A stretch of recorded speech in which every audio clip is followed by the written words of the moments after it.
Baik, sebelumnya terima kasih atas kesempatannya. Buat saya sendiri, pencapaian pribadi saya yang dapat saya sertakan dalam 3 menit video kurang ini adalah yakni bagaimana ketika saya balik di 2021 lalu, ketika di tahun ketiga kuliahnya saya memimpin sebuah proyek untuk membuat webinar di organisasi yang ketika itu baru berdiri kurang dari setahun, dan dengan challenge yang anggotanya sedikit, tidak ada uang sama sekali, dan kudu memaksimalkan sumber daya yang ada. Saya bersama 6 tim saya gitu, total 7 orang, kami berhasil mengadakan webinar tersebut yang menjadi tonggak penting bagi organisasi buat sebagai branding lah di jurusan waktu itu.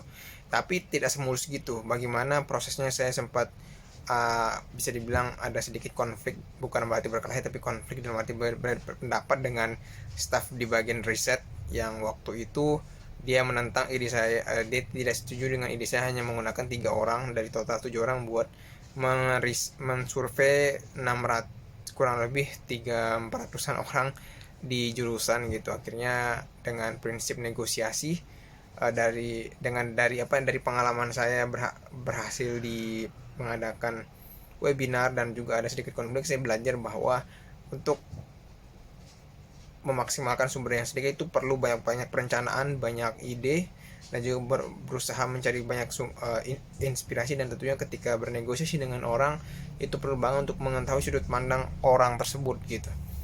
Itu salah satu yang membentuk diri saya sampai sekarang, membentuk untuk lebih berempati sama memahami sudut pandang orang.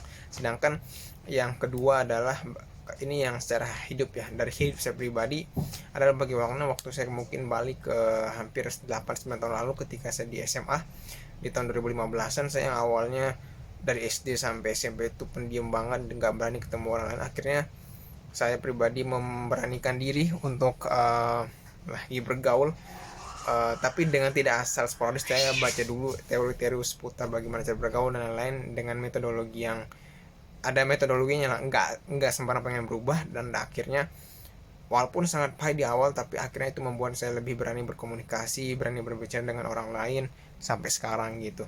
Dan dari sana saya belajar bahwa mendobrak batasan itu dan zona nyaman itu bukan hal yang tidak mungkin, namun prosesnya butuh bertahap dan dengan tahapan yang tepat gitu, dan ilmu yang tepat tentunya. Oke, itu aja dari saya. Semoga Mandiri mendapatkan kandidat terbaik.